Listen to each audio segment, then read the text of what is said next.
a brand new week and so a brand new episode of CNB Bazzar Buzz. Thank you for joining us. I'm Siddharth Vinayak Partnikar. A quick look at what we have for you on today's program. All the details on the updated and facelifted Maruti Suzuki Alto800, a visit to the brand new HMSI scooter facility in Gujarat, and the latest Apache takes on the Bajaj Pulsar RS 200.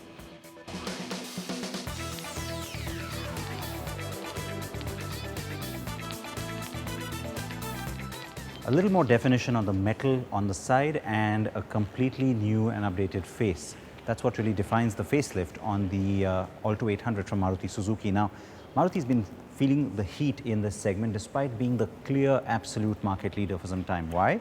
Well, because for the first time now you actually have rivals to this car that have been driving into the market. So has Maruti done enough in terms of giving this car a little bit extra? Here's the review.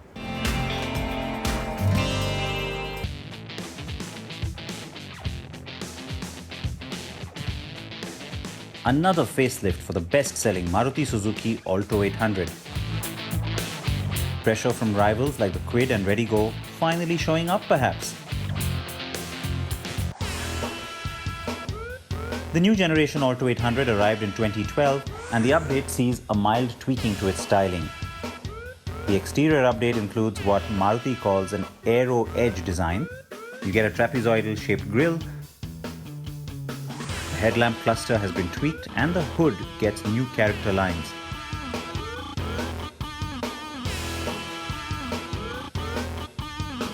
The bumper protrudes out an extra 35 millimeters, which makes the car's total length stand at 3,430 millimeters now.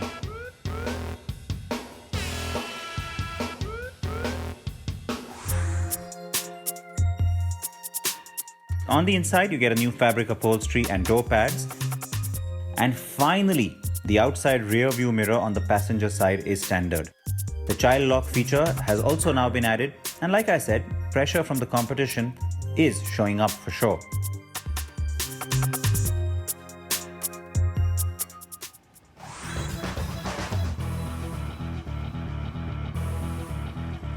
The car continues to produce 47 bhp of power and 69 Nm of torque, but Maruti claims a 9% enhancement in mileage at 24.7 km per litre, though that is still not segment best. The car still drives the same way it used to though. It's got this tin can-like feel to it. It comes through, you get a lot of feedback from the road, feedback that you don't want. And the steering wheel is just kind of squishy. There's too much play in it. It doesn't have a nice sort of solid, tight feel to it. Those are the really bad bits. But there are two very strong redeeming factors for the Alto800. The first is that it's the zippiest. It certainly is. And maybe you can just put that down to the fact that Suzuki knows what it's doing when it comes to petrol engines. And the second thing, which stands out instantly in this horrendously hot summer that we are facing this year, it seems to have the most powerful air conditioning. It cools the car pretty quickly, and it's also not noisy. You don't need to have it on, like its fourth position to get the car cooler. It seems to do a little bit more of an efficient job on cooling. While the Alto800 remains the clear market leader, it is no longer the segment's best product, facelift notwithstanding. Maruti will need to do a lot more when it finally reveals the next generation Alto, expected to be built on the A-Star or Celerio's platform. That car will only arrive in 2018.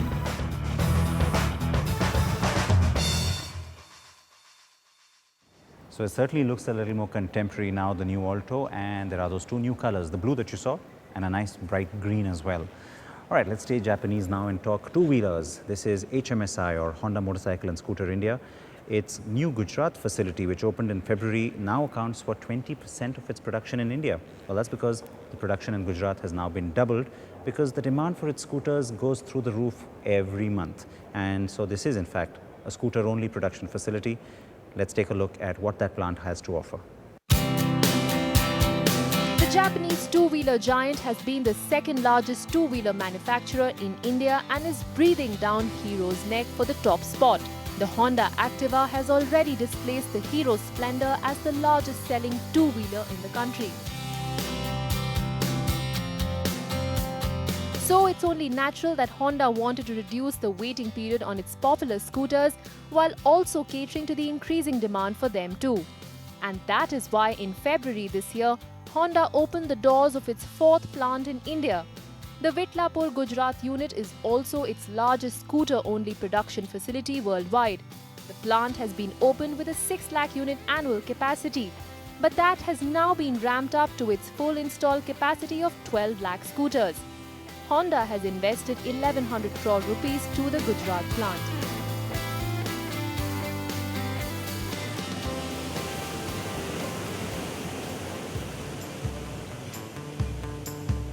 The new assembly line is meant exclusively for the Honda Activa and is 156 meters long.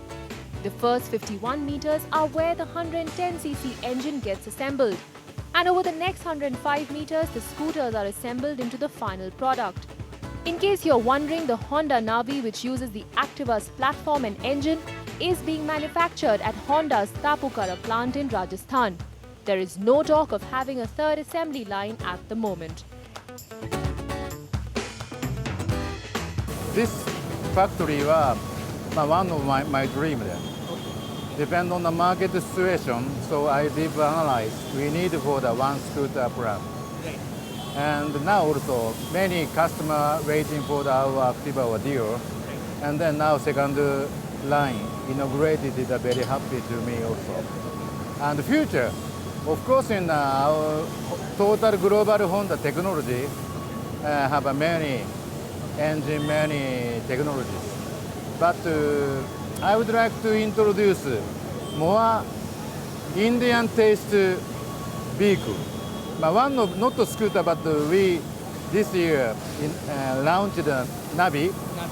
These are just for the Indian R&D, also HMSI developed. One of the good reputation now. That we want to try to the more automatic vehicle, something new. Now still consider or discussing for our R&D, Indian R&D. We will achieve for the 5.8 million total capacity. And then for coming for new factory, we have to also allocate it for the another factory. We have some room. Surely 125cc scooter will be increasing. Also plan is now gradually increasing for the 125cc scooters.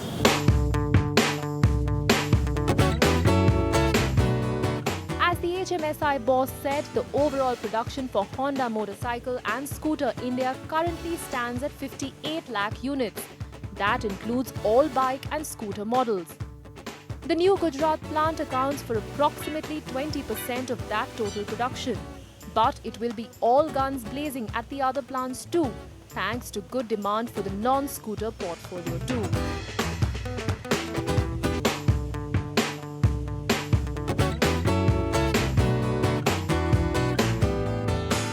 Navi has been doing extremely well. Still, the launch is not pan-India. We are only available by end of June now, only 35 top towns of the country. So we are going urban to semi-urban like that in a stepwise manner. And seeing the first few months response, we already doubled our capacity as a plan for Navi. So this Navi is the one area which becomes a priority for us because it is also leading to a new culture in the two-wheeler, that is the customization, because almost 50% of the Navi customers are going for the customization. So this is one area which we are exploring more, and before festival there will be more options of customization which will be offered to the customer. So that's one area for immediate focus for Honda.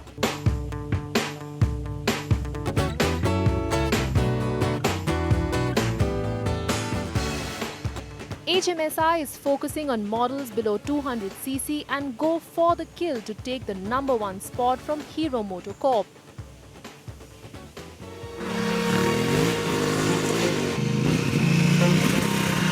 The only performance bike coming in the near future is the adventure sport motorcycle.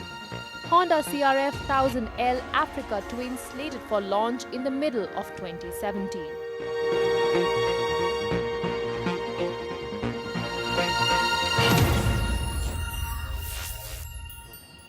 Completely new seat fabric and of course a new dash layout as well. Makes the car look a little more modern and contemporary on the inside. This is of course the Alto 800 from Maruti Suzuki that's recently been facelifted. Let's take a very short break here on Bazzar Buzz. We come back with a lot more, including a bike shootout that you don't want to miss.